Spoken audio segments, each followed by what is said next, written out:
Resurrected people, those who have come back to life after clinical death, have been known to report strange visions.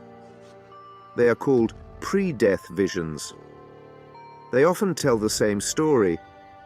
They say they see their whole previous life passing before their eyes, find themselves in some dark tunnel ending in a bright light, observe themselves from the outside, meet long-dead relatives.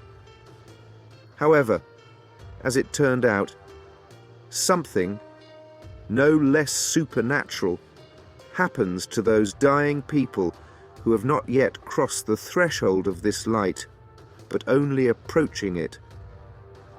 The strangeness begins about 3 weeks before death. This is convinced by the results of a study published in the Journal of Palliative Medicine,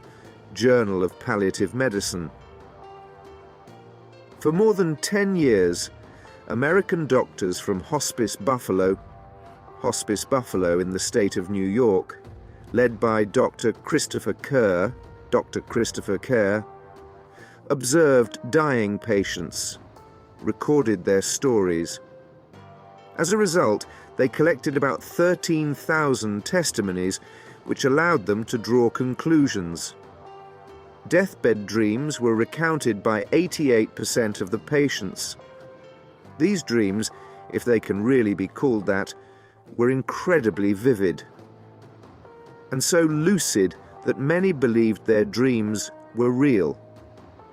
Most often, the sleepers communicated with the dead.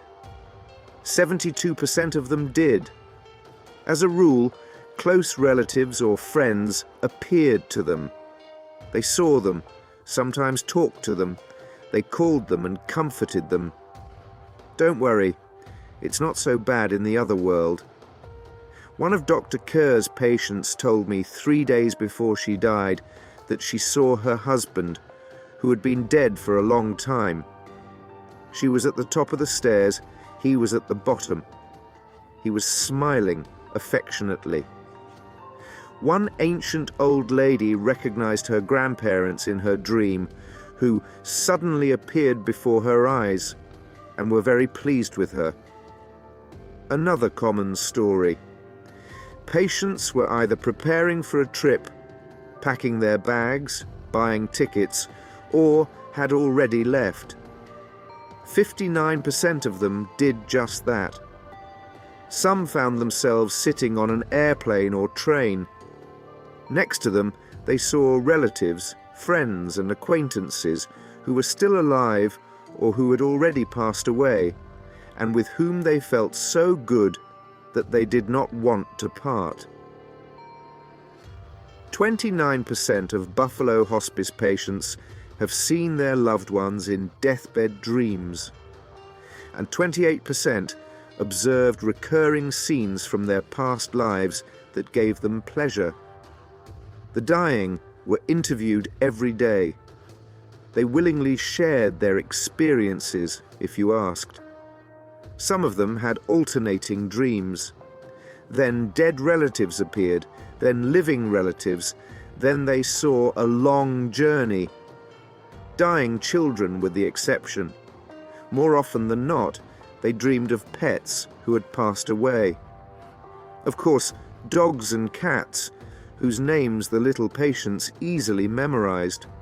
They also dreamed about people, but the children did not recognize them. A series of strange dreams began 10 weeks before death.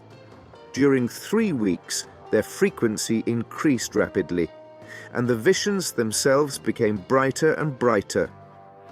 What is the nature of this phenomenon? Dr. Carr honestly admits that he doesn't know. Perhaps he testifies to the existence of the afterlife and the soul. Or maybe it's just the brain doing its thing. Dr. Carr is sure of only one thing.